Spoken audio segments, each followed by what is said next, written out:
আজ মহামান্য কলকাতা হাইকোর্টে এসএসসির এক্সপিরিয়েন্সের 10 মার্কস নিয়ে কি আপডেট এলো, এবং পাশাপাশি বলবো আজকে কি রাতে একাদশ দ্বাদশে ফাইনাল মেরিট লিস্ট আদৌ প্রকাশিত হবে, যদি না হয় সেই না হওয়ার কারণটা কি আছে।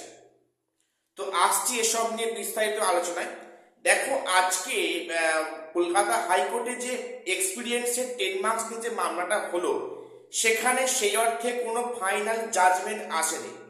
সেখানে উভয় পক্ষের এখনো শুনানির পর্বই শেষ হয়নি, এবং এখানে বিভিন্ন তথ্য উঠে আসছে যে এক্সপিরিয়েন্সের নাম্বারটা বাদ দেওয়া উচিত, তার প্রেক্ষিতে কোনো যুক্তি বা লজিক, এবং এক্সপিরিয়েন্সের নাম্বারটা রাখা উচিত, তার এগেনস্টে কিছু লজিক।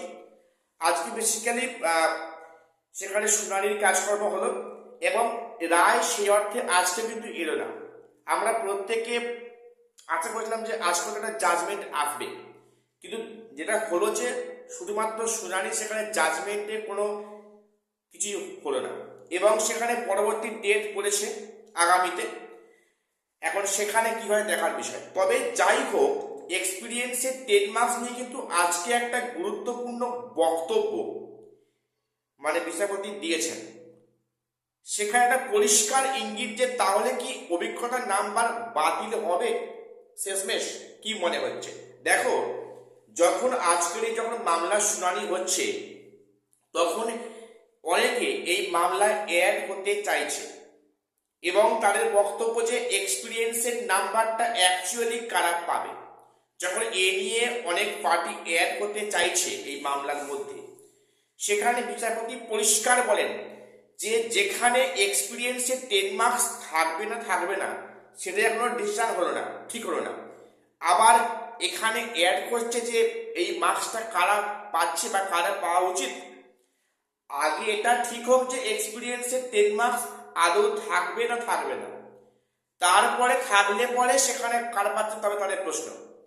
এইটি যে বক্তব্য রাখলেন বিচারপতি, এটা কিন্তু খুবই একটা ইঙ্গিতপূর্ণ বক্তব্য বলে আমার মনে হয়েছে। তোমরা যারা শুনেছো, লাইভ স্ট্রিম যারা শুনেছো, তার দেখবে এটা বিচারপতি কিন্তু পরিষ্কার উল্লেখ করলেন। অর্থাৎ এখানে এর দ্বারা পরিষ্কার একটা ইঙ্গিত যে হয়তো এক্সপিরিয়েন্সের 10 মার্কস বাতিল হলে হতে পারে। তবে যদি বাতিল হয়, সেখানে তো আর কমিশন ছেড়ে ফাটা করবে না, সেখানে ডিভিশন বেঞ্চ, সেখানে সুপ্রিম কোর্টে একটা স্টে আনতে পারে, এটা একটু নিশ্চিত বলতে পারি। যদিও এখান থেকে কোনো পজিটিভ রেজাল্ট আসে এবং সেটা যদি কমিশনে এগেনস্ট যায়, এটা পরিষ্কার কিন্তু কমিশন এখানে থেমে থাকবে না, ঠিক আছে। তো এবং এখানে অনেকে যে নতুন করে অ্যাড হতে চাইছে যে এই মার্কসটা অ্যাকচুয়ালি কারা পাচ্ছে না, সে নিয়ে অনেকে বক্তব্য যে সমস্ত টিচার্সরা প্রাইভেট স্কুলে পড়িয়েছে, দেখো ওনাদের বক্তব্য যেহেতু কোনো স্কুলে পড়িয়েছে, এখানে চেয়েছে যে এক্সপিরিয়েন্সটা, তাহলে সেটা কোন স্কুলে, সরকারি নাকি বেসরকারি, সেটা দেখার কি বিষয় আছে। আমার তো অভিজ্ঞতা থাকলেই হলো, এটা আমাদের বক্তব্য। এখন দেখার বিষয় যে এক্সপিরিয়েন্সের 10 মার্কসটা আদৌ থাকে কি থাকে না, তার উপর ডিপেন্ড করবে যে এই মার্কসটা কারা পাচ্ছে অ্যাকচুয়ালি, ঠিক আছে। আজকে এটুকুই, আজকে আপডেট কোর্ট থেকে এলো, সেই অর্থে আজ কোনো জাজমেন্ট কিন্তু এলো না। জানি না এর শেষ কোথায় আছে, আদৌ এর মামলাটার ফাইনাল জাজমেন্টটা কবে হবে, রিক্রুটমেন্টে পরে দেখো। এবং আজকের একাদশ দ্বাদশের ফাইনাল মেরিট লিস্ট প্রকাশিত এখনো অবধি হওয়ার কোনো লক্ষণ দেখছি না, কিন্তু গতকাল কোর্টে জানিয়েছিল, সুপ্রিম কোর্টে আমাদের কমিশনের আইনজীবী পরিষ্কার বলেন যে আগামীকাল অর্থাৎ টুমরোতে সেখানে ফাইনাল লিস্ট প্রকাশ হবে। কিন্তু তোমাদের আজকে আমি দুপুরে ভিডিওতে বললাম কি, যে আজকে কিন্তু হাইকোর্টে কমিশনের আইনজীবী পরিষ্কার বলেন যে আজকালের মধ্যে, তখনই বললাম যে আজকে নাও হতে পারে।